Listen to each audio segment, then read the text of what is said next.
Hay un proverbio antiguo que salió en el siglo XV.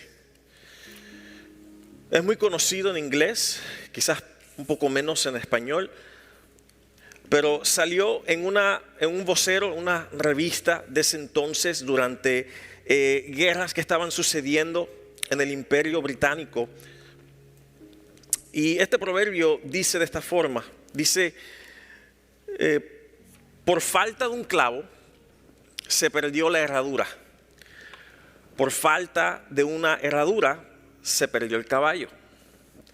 Por falta de un caballo o del caballo se perdió el jinete. Por falta de jinete se perdió el mensaje que iba a llevar el jinete. Y por falta del mensaje perdido, o por falta de mensaje, se perdió la batalla. Y por falta de batalla se perdió el reino. Y es un proverbio que tenía el propósito de resaltar el hecho de que una sola decisión, buena o mala, pero que una sola decisión tenía la capacidad de cambiar el curso de la historia para siempre. Comenzando con algo que puede parecer insignificante, como no ponerle un clavo más a la herradura, cual lleva la consecuencia de que el jinete no pudo llevar un mensaje importante, anunciar al reino que venía el enemigo y atraparlos por sorpresa, y por tanto la caída de un reino, por un clavo, por una decisión. Nosotros pensamos en términos quizás de descubrimientos grandes, quizás nosotros pensamos en guerras que redefinieron fronteras con pequeñas decisiones, pero hoy el apóstol Pablo nos lleva a un escenario mucho más profundo y con consecuencias eternales.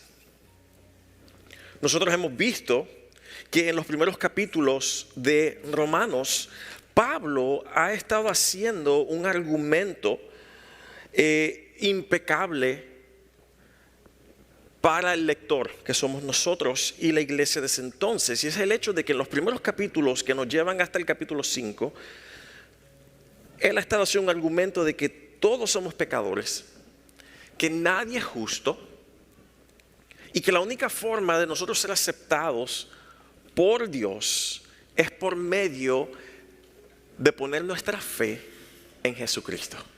Amén. Hemos entendido eso. Y yo espero que esto no solamente haya servido para revelar verdades doctrinales que nosotros necesitamos, nuestro entendimiento de la palabra, pero que esto también sea, por consecuencia, como Pablo dice al comienzo de Romanos capítulo 5, versículos 1 y 2, que esto, los beneficios de nosotros encontrar esta fe en Cristo, es que ahora nosotros somos recipientes de paz con Dios. Amén. Y que no solamente eso, somos recipientes de acceso a la presencia de Dios, delante del trono de Él, que donde antes nosotros no podíamos llegar porque el trono de Dios es santo y no hay nada santo sobre nosotros, en nosotros mismos, ahora el velo se rasgó y todos nosotros tenemos acceso. Es más, Dios nos invita a correr a Él aun cuando nosotros fallamos. Nosotros tendemos a dejar que la culpa domine nuestras acciones, ¿verdad que sí? ¿Cuántos dicen amén a eso? Como líder ministerial por mucho tiempo en mi vida, aún antes de estar pastoreando, pero cuántas veces yo no escuché dirigiendo grupos de alabanza que el domingo por la mañana faltaba algún músico, me enviaba un mensaje y decía: metí la pata este fin de semana, hice algo, no sé, inserte en el blanco lo que sea. Y muchas veces, sí, eran metidas de pata, eran cosas que hacía, que decía: yo no sé, que yo no puedo pararme en la plataforma, o no me siento hipócrita el yo estar aquí, venir, ayudar, estar aquí. Y eso siempre, y no lo digo como falta de respeto, pero creo que eso siempre a mí me me hacía reír un poco. Y ahora me hace reír un poquito más. No por el hecho de que nosotros fallamos, o que puede ser fallas grandes. Pero me río porque muchas veces nosotros no entendemos de que cuando nosotros nos herimos, es igual de ridículo yo decir, no voy a ir al hospital porque me van a juzgar. Cuando la invitación del Señor es, si tú has fallado, más rápido deberíamos de correr a la presencia de Él. De estar rodeados del apoyo de nuestros hermanos y nuestras hermanas en la fe. Amén. Y creo que como iglesia muchas veces nosotros hemos aprendido el arte de ponernos máscaras y dejar la transparencia en casa. El que yo pueda venir y decir, yo necesito oración esta mañana, yo necesito apoyo, yo fallé. Y he dejado que la culpa dicte cómo yo me acerco al trono de Dios. Pero Dios ya me ha dicho que si mi fe está en Él, no por mi labor, no por mis obras, sino por la obra de Cristo en la cruz, y Él me dice a mí que yo estoy en paz con Dios, y Él me dice a mí que yo tengo acceso a Él, créame que mientras más mi pecado es iluminado por la palabra de Dios, más yo necesito correr a su presencia. No te escondas, no te escondas. No dejes que tu culpa dicte tu teología y tu doctrina. Pablo, al llegar al capítulo 5, él hace una pausa, lo que se considera en el contexto educativo una pausa marginal. Y es simplemente una pausa intencional para permitir que los estudiantes integren, asimilen la información que él les ha dado del comienzo del capítulo. Y creo que ayuda también a mantener la atención de los estudiantes. Y Pablo quiere que entendamos por qué la obra de Cristo, que él ha estado describiendo en el comienzo del capítulo 5, él quiere que nosotros sepamos por qué la obra de Cristo es tan poderosa. Y para hacerlo, él ahora nos va a llevar al principio. Nos va a llevar del huerto del Edén, del jardín del Edén, y nos trae de vuelta al pie de la cruz. Es una continuación de lo que hemos estado hablando sobre nuestra esperanza y la esperanza del Evangelio. Y quizá usted dice, ¿por qué seguimos hablando del Evangelio?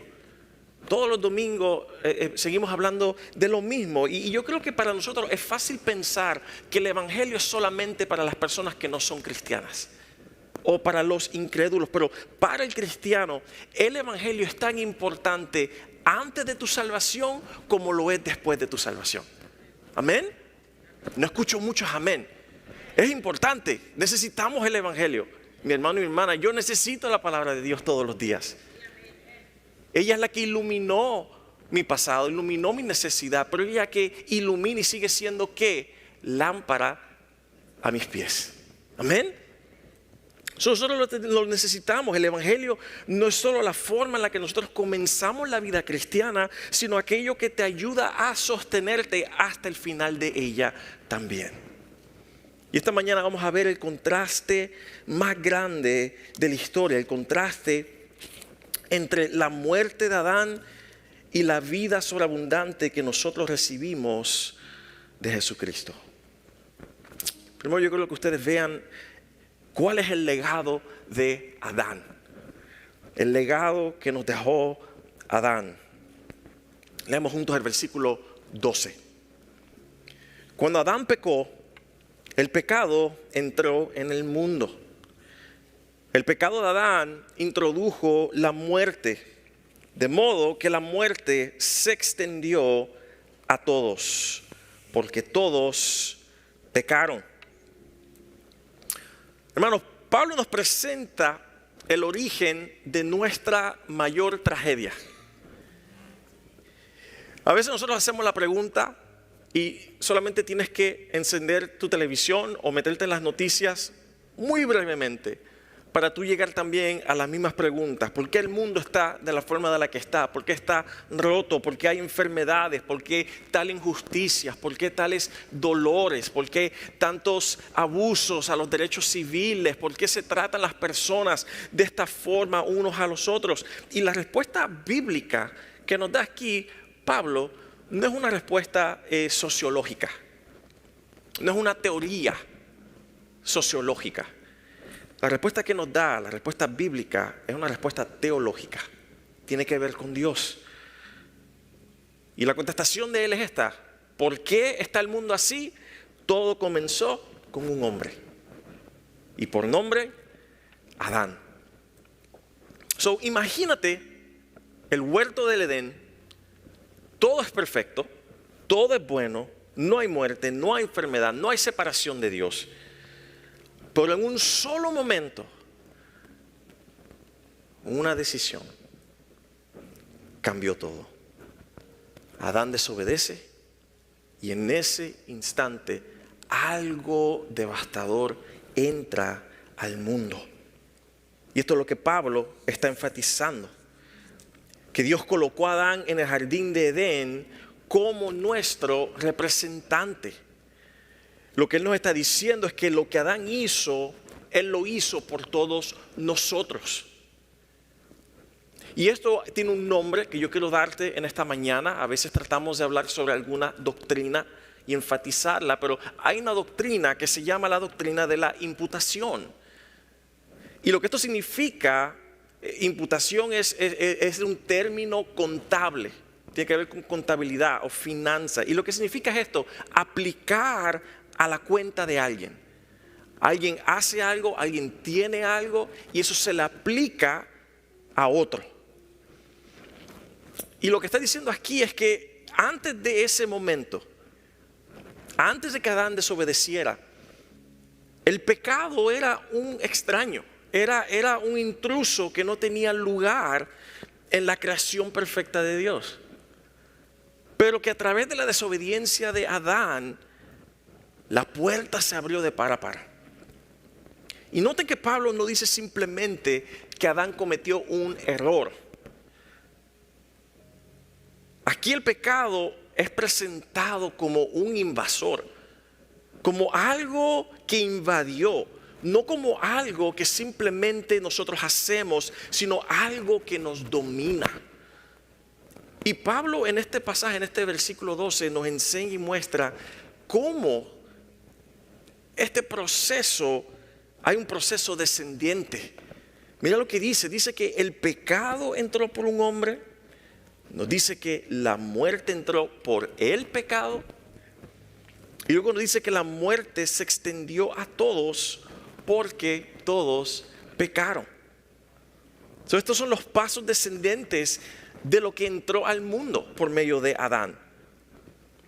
Y fíjense en la conexión que él hace en este versículo. El pecado trajo consigo a un compañero, la muerte.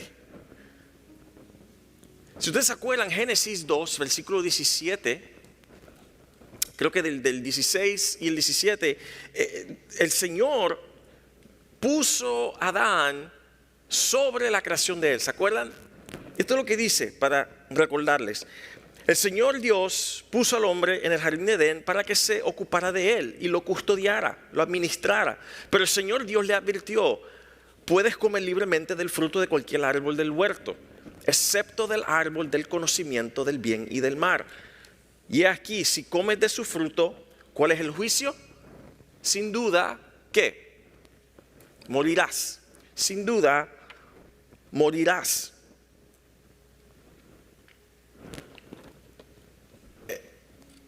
Génesis 2:17 nos da la advertencia, pero también nos indica que la muerte nunca fue parte del plan original de Dios. La muerte no es natural, amados. No fuimos diseñados para morir. La muerte es una intrusa, es un juicio sobre el ser humano. Y Pablo nos dice que por el pecado, la muerte ahora se extendió a todos. Y ustedes dirían, pero mi hermano, ¿por qué yo tengo que pagar por lo que hizo Adán? Y yo creo que es una pregunta muy sincera. Y Pablo contesta con una frase que creo que ha desafiado a estudiosos y teólogos por igual, por siglos. Él dice, ¿por qué yo tengo que pagar por lo que hizo Adán? Y él lo contesta al final del versículo 12, porque todos pecaron. Porque todos pecaron. Pablo no está diciendo simplemente que nosotros pecamos porque imitamos a Adán. Lo que el texto enseña es algo más profundo. Nosotros pecamos en Adán. El término que él usa es un término del pasado, indicando que cuando esto sucedió, nosotros también pecamos en Adán.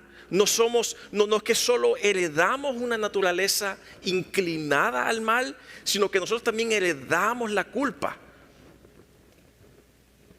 Nosotros también, Pablo dice, y es repetitivo en esto, versículos 15, 17 y 19. Él dice, el pecado de un solo hombre, Adán, trajo muerte a muchos. Versículo 17, por la transgresión de un hombre reinó la muerte. Versículo 19, por uno, Adán, que desobedeció a Dios, muchos pasaron a ser pecadores.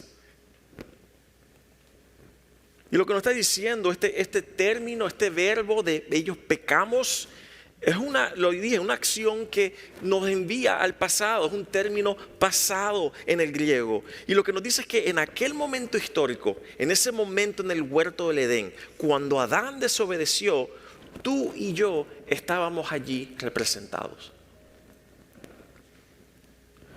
Y antes de que usted se sorprenda y diga, pero eso no parece justo, vamos a ver por qué esto también es una bendición para nosotros. Pero a través de la historia, Dios siempre ha tratado con su pueblo o con la humanidad a través de un representante, a través de una representación legal o pactal, un pacto que ha hecho, donde las acciones de una persona, de un representante, sea en su obediencia o sea en su desobediencia, son imputadas legalmente a sus descendientes o a sus representantes, aquellas personas que él representa. Una de las historias que podemos utilizar muy fácilmente es David y Goliat. David y Goliat pelearon no porque no era una pelea personal, ¿verdad? Era un asunto nacional. Si David ganaba, Israel ganaba. Si David perdía, entonces Israel le tocaba ser esclavos de los filisteos. La victoria de uno era la victoria de todos.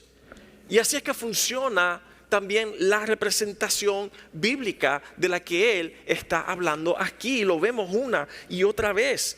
Adán fue designado como nuestro representante legal ante Dios.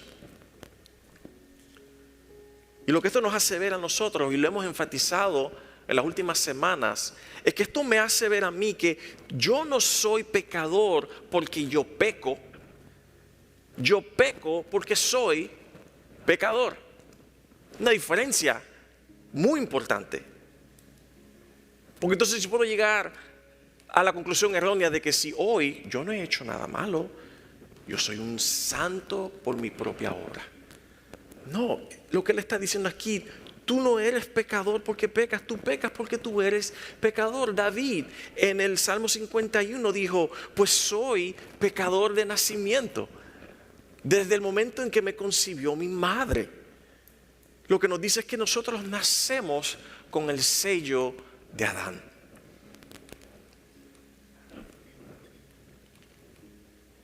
El versículo 13 y 14 profundiza aún más. Dice, en cierto, la gente que ya pecaba aún antes de que se entregara la ley, la gente ya pecaba antes de que se entregara la ley, pero no se le tomaba en cuenta como pecado porque todavía no existía ninguna ley para violar. Sin embargo, desde los tiempos de Adán hasta los de Moisés, todos murieron, incluso los que no desobedecieron un mandamiento explícito de Dios como lo hizo Adán. Ahora bien, Adán es un símbolo, una representación de Cristo, quien aún tenía que venir. ¿Qué está haciendo Pablo aquí? Pablo está dando evidencia a su punto. alguien podría decir, bueno, si no existía la ley de Moisés hasta Moisés, entonces el pecar no se contaba en contra tuya. ¿Cómo puedes pecar si no hay ley para romper o violar? Pero Pablo dice, tú lo entiendes, porque si tú crees eso, entonces tú vas a creer el hecho de que para salvarte tú solamente necesitas obedecer la ley. Y dice, tú no eres pecador porque tú no obedeces la ley. Cuando no había ley, entonces ¿cómo eras juzgado? Entonces no había pecado. No, y el punto de él es que el pecado existía antes de la ley. ¿Cómo sabemos eso?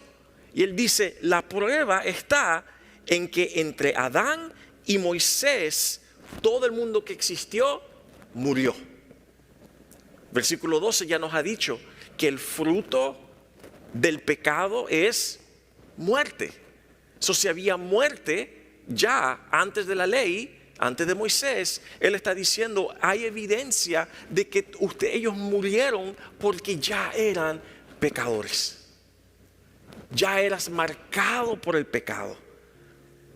La muerte es la evidencia del pecado. La muerte no pidió permiso, simplemente reinaba. Y una pequeña pausa aquí teológica, porque esto es algo que con lo que yo, como dicen en inglés, I wrestled with this, luché, batallé con esto para poder entenderlo, pero esto afirma aún lo que Pablo dijo en el capítulo 2, de que la ley no te salva, de que podemos llegar al punto de creer, yo lo que necesito hacer para ganar salvación es simplemente obedecer la ley al pie de la letra. Y él dice, no, tu conocimiento de la ley no te salva. Tu trasfondo religioso, cristiano, protestante, católico, lo que sea, no te salva. Yo crecí en un hogar cristiano, eso no te salva. Tu salvación no es porque tú puedas obedecer la ley. La ley revela que tú no puedes obedecer la ley. Pero aún más él enfatiza ahora, yo solo soy pecador cuando desobedezco. No. Si ese es el caso, entonces nadie fue pecador antes de Moisés. Y Pablo está diciendo, no, el pecado existía antes de la ley. Tú eres pecador con ley o sin ley. Estás marcado por el pecado. Y la prueba es la muerte. Él lo presenta la muerte como una ilustración de un monarca. ¿Verdad? Un monarca cruel que tiene a toda la humanidad bajo su dominio, que nadie puede escapar de su palacio, no importa cuán rico, cuán sabio, cuán fuerte tú seas, el reinado de la muerte es absoluto. Y es un recordatorio constante de nuestra separación de Dios. ¿Por qué? Porque la muerte no fue el plan original de Dios. Esto suena oscuro. Pero mira el final del versículo 14. Porque el tono cambia de tristeza a gran expectativa. Pablo dice que Adán es símbolo, una representación de Cristo, figura de aquel que había de venir. La palabra griega que él usa aquí para símbolo o figura es la palabra typos, donde viene la palabra tipo o un modelo, un tipo de hombre, un tipo de persona.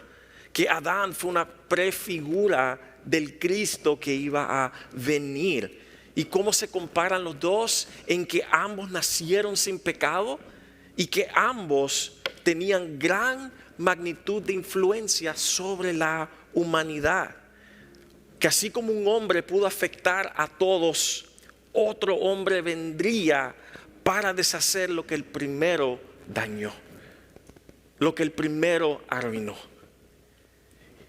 Hermano, si Dios puede tratarnos a través de un representante para nuestra caída, Él también puede tratarnos a través de un representante para nuestra salvación. Amén.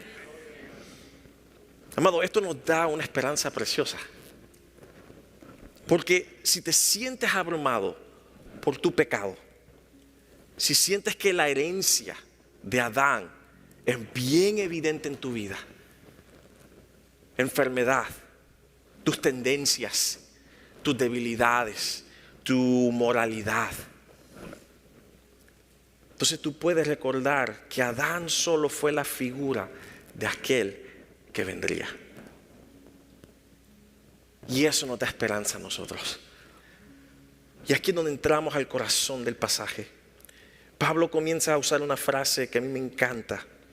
Y lo puedes subrayar en tu palabra, en tu Biblia o en tus notas. Y esta palabra, mucho más.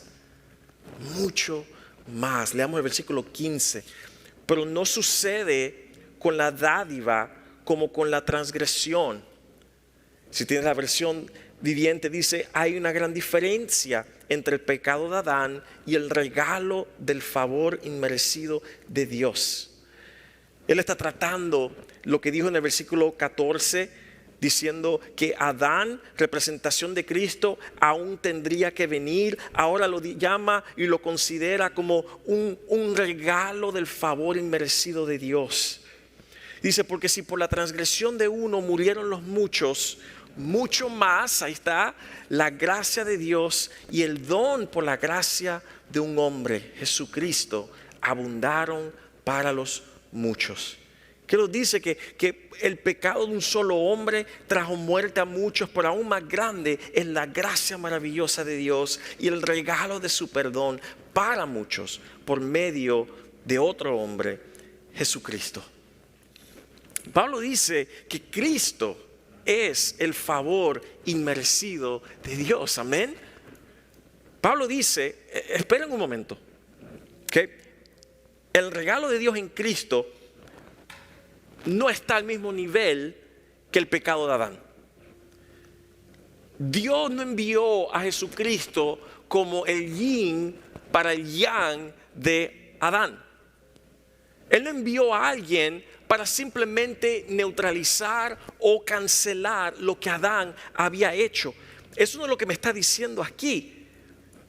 Él está diciendo que el favor inmerecido de Dios a través de este segundo Adán, de Cristo, no solo cancela el pecado de Adán, sino que es infinitamente superior. Por un lado, él dice, tenemos la transgresión, el pecado de Adán. Por el otro tenemos la dádiva, tenemos el regalo de Dios. ¿Cuál es ese regalo? El favor inmerecido de Dios. Y lo que está diciendo en este versículo, él dice, si el pecado de un solo hombre, Adán, trajo muerte a muchos, más grande es la gracia y el regalo del perdón que viene por medio de Jesucristo.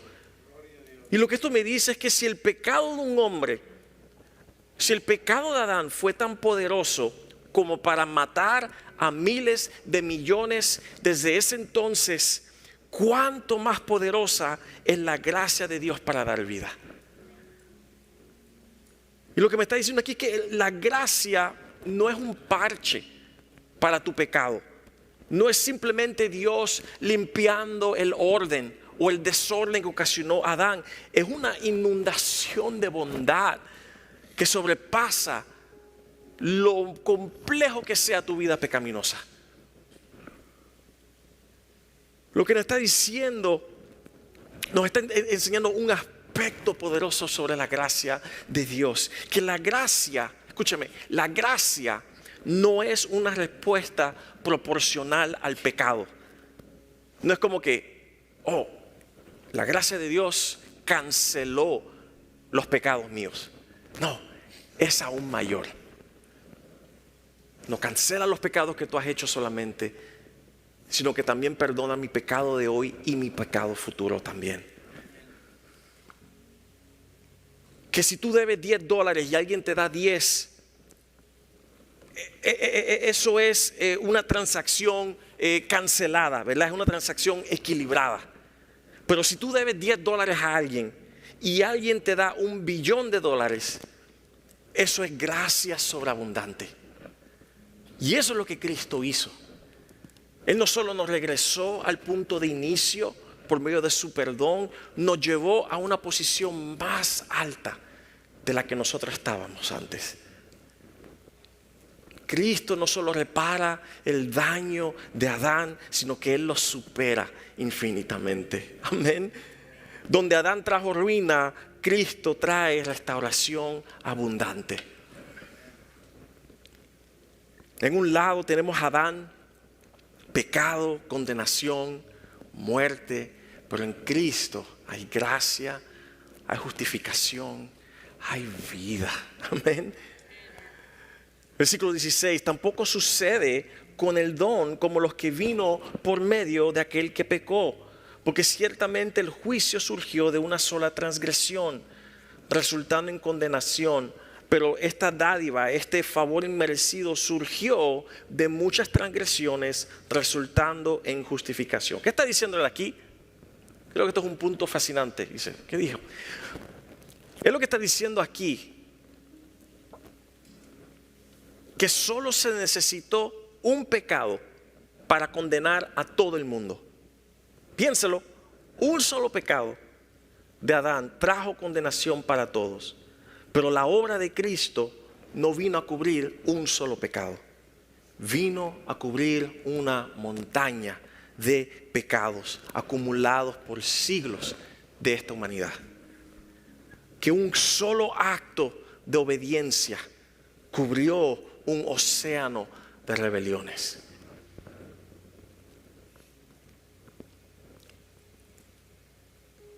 Esto nos indica algo, mi hermano y mi hermana, que cuando Dios envió a Cristo, cuando Él nos dio a su Hijo, Él no nos dio a su Hijo cuando el mundo estaba un poquito mal.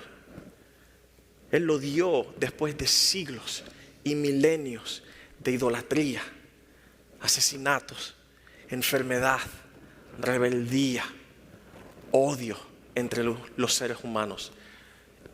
Ese es el mundo a donde Dios envió a su Hijo.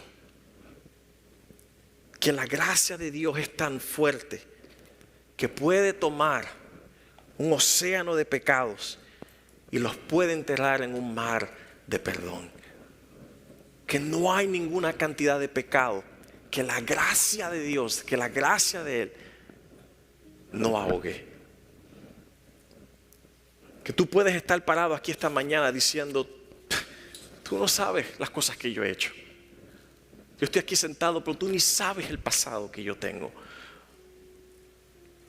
Yo he robado, yo he brotado, quizás he asesinado, he odiado a mi padre, a mi madre, he deshonrado a mi familia. He tomado decisiones que han dañado mi vida. Mi matrimonio está dañado.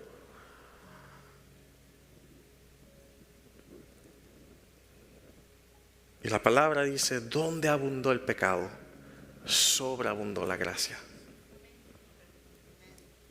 Piénsalo. Afírmalo sobre tu vida. Que si tú estás aquí hoy, tú piensas, he pecado demasiadas veces, no conoces mi pasado.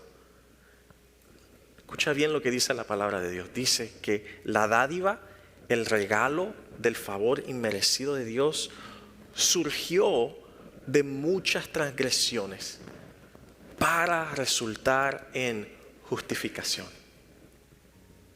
De cenizas, de muerte, de transgresiones, surgió el regalo del favor inmerecido de Dios. En medio de nuestra inmundicia y la inmundicia de este mundo, la colección de pecado que ya había aquí, en ese lugar Dios nos dio el regalo de favor inmerecido.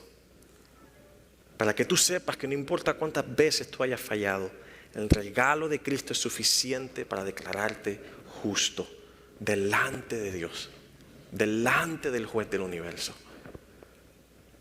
Versículo 17, porque si por la transgresión de un hombre, por este reinó la muerte, mucho más reinarán en vida. ¿Puedes decir conmigo, reinarán en vida? Por medio de un hombre, Jesucristo, los que reciben la abundancia de la gracia y del don de la justicia. ¿Qué está diciendo este versículo? Aquí vemos un cambio de gobierno. Lo que antes era gobernado bajo la tiranía, el gobierno de la muerte, ahora dice aquí que los creyentes reinan en vida. Creo que notamos algo muy importante para nuestra vida diaria como cristianos, lo que dice aquí. Pablo nos dice que la vida reina sobre nosotros, las circunstancias, nuestras situaciones. Él dice que nosotros reinamos en vida por medio de Jesucristo. En Adán éramos esclavos de la muerte. No podías hacer absolutamente nada. Pero él dice en Cristo, en Adán éramos esclavos de la muerte, pero él dice ahora en Cristo reinamos sobre el pecado y la muerte. En Cristo. Dice aquí, mucho más reinarán en vida por medio de Jesucristo.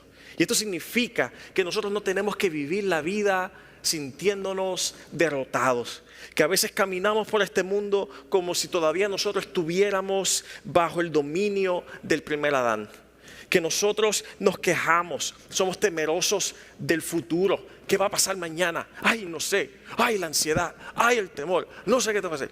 Tengo suficiente dinero en la cuenta bancaria para solucionar los problemas del mañana. Y estamos esclavizados por nuestros viejos hábitos. Pero el apóstol Pablo nos recuerda, tú has recibido la abundancia de la gracia. Y ahora nosotros, si la transgresión de Adán, por medio de él reinó la muerte, mucho más reinaremos en vida por medio de Jesucristo. Y esa palabra abundancia en griego lo que significa es que es algo que sobreabunda, como una copa que no para de llenarse, que tú tienes todo lo necesario para vivir por encima de tus circunstancias, no por tus fuerzas, sino por el medio de un solo hombre, Jesucristo.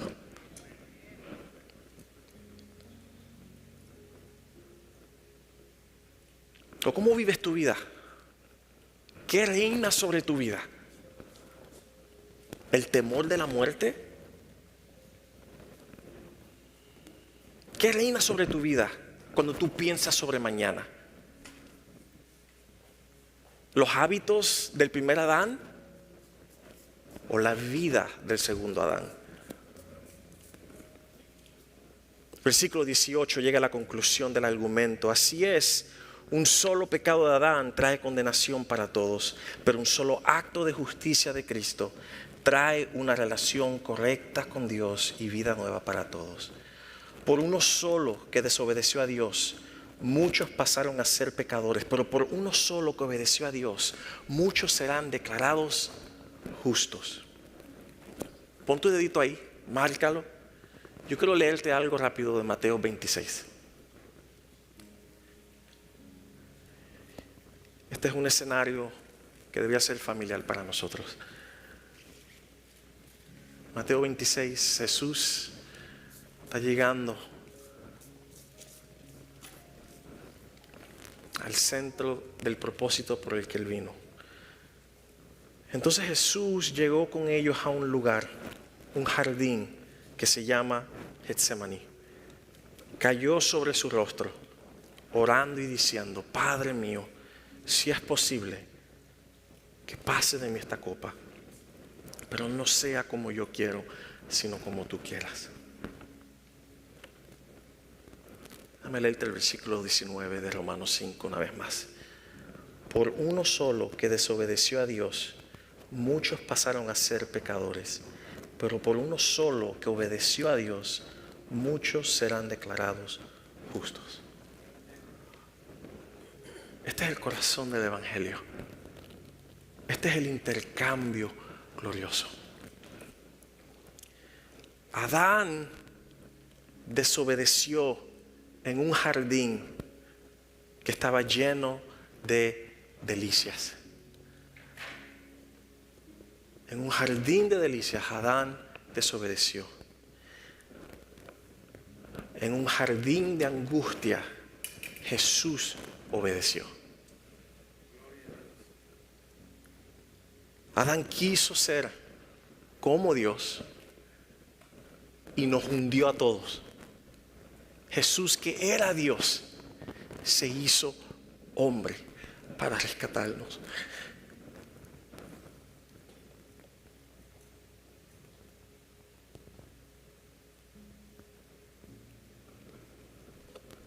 ¿quién representa tu vida hoy?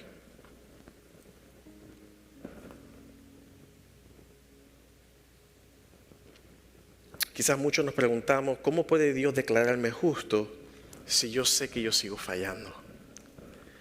La respuesta está en el versículo 19. No somos declarados justos por nuestras buenas obras, ni por nuestro esfuerzo, ni por nuestra decencia, ni por nuestra moralidad. Somos aceptados únicamente por los méritos de Cristo. No eres declarado justo por tu obediencia. Tú eres declarado justo por la obediencia de Cristo.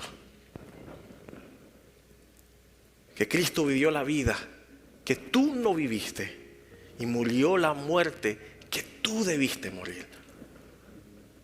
Y que el historial de perfección que estaba sobre Cristo, ese historial de perfección, ahora es mi historial delante del Padre. Y si tú eres creyente, lo que esto significa es que cuando Dios te mira, Él ya no ve tu historial manchado por el primer Adán. Él ve la perfección del segundo Adán. Él ve la perfección de su Hijo. Eso es justificación. Así de tanto Dios te ama. Que Él no te mira a través de tus fracasos, sino a través de la obediencia perfecta de su Hijo. Yo quiero decirte esto, hermano, tu salvación, escúchame bien, si tú sales de aquí y tú te crees que simplemente porque yo leo esto y esto es bueno y porque yo oro, gloria a Dios, hazlo con más ímpetu. Pues yo quiero decirte esto, que el día que tú falles en tu camino, en tu jornada con Dios, yo quiero recordarte de esto antes de que tú piensas que tú vas a perder tu salvación porque fallé. Tu salvación no depende de cuán fuerte tú te aferres a Dios, sino de cuán fuerte Él se aferra a ti a través de Jesucristo. Él es el que se aferra a ti. Él es el que te aguanta a ti.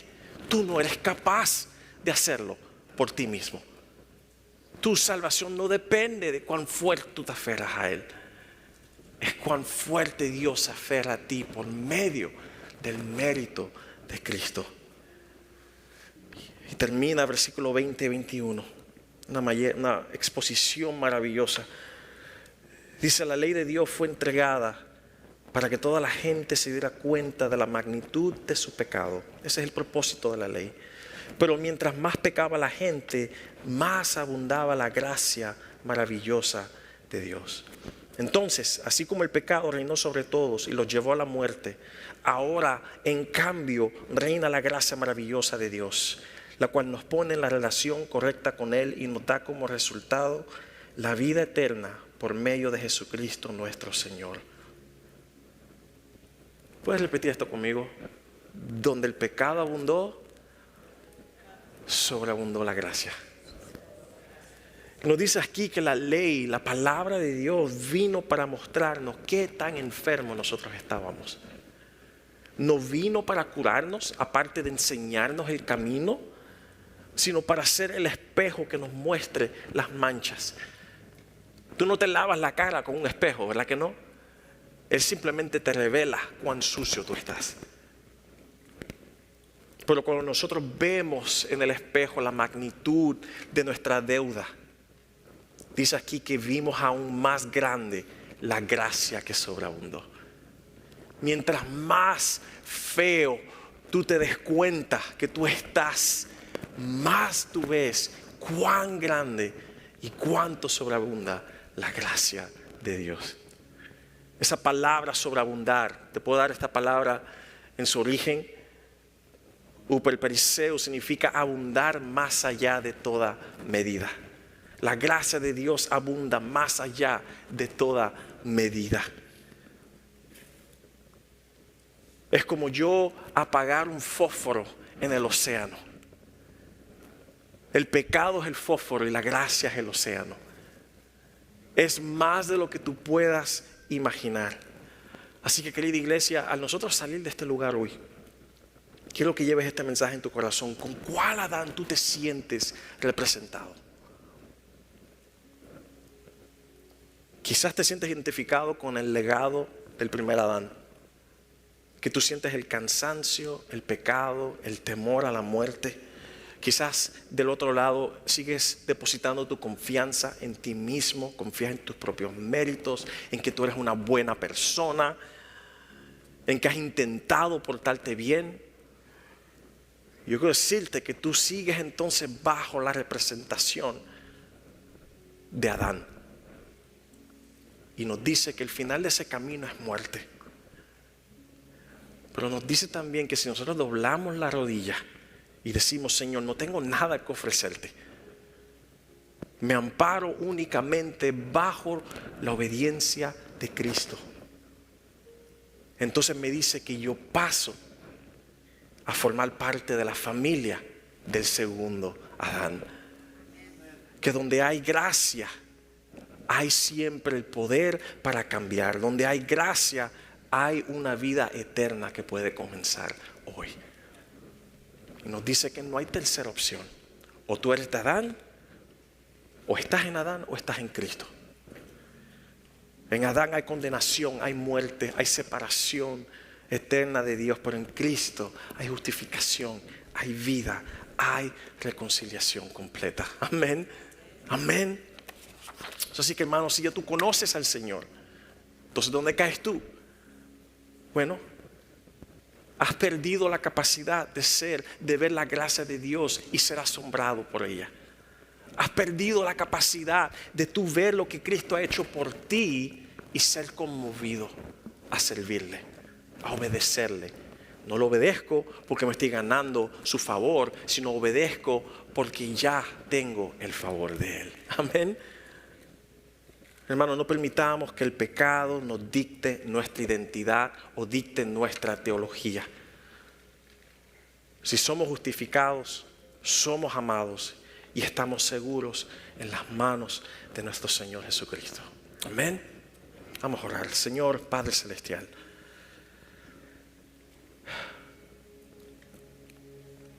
ayúdanos a contestar estas preguntas. Todavía se conmueve mi corazón al pensar que yo fui elegido para ser representado por Cristo. He perdido la capacidad de ser asombrado por la gracia y el favor inmerecido de Dios. O quizás todavía sigo caminando en el legado de Adán,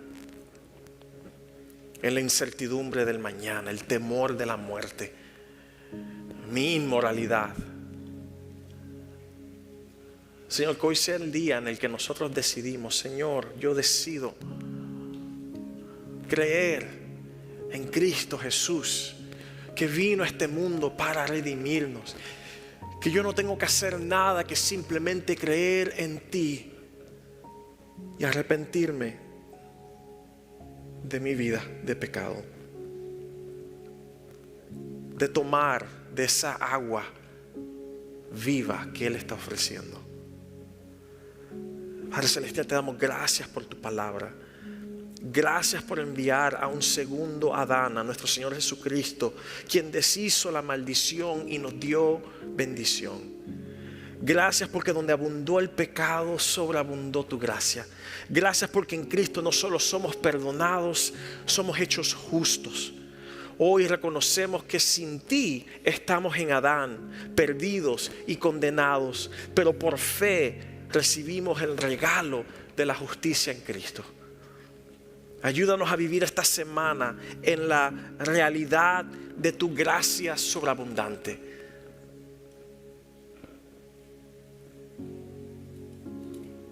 Que el mundo vea en nosotros no a personas condenadas, sino a personas redimidas que viven en tu amor.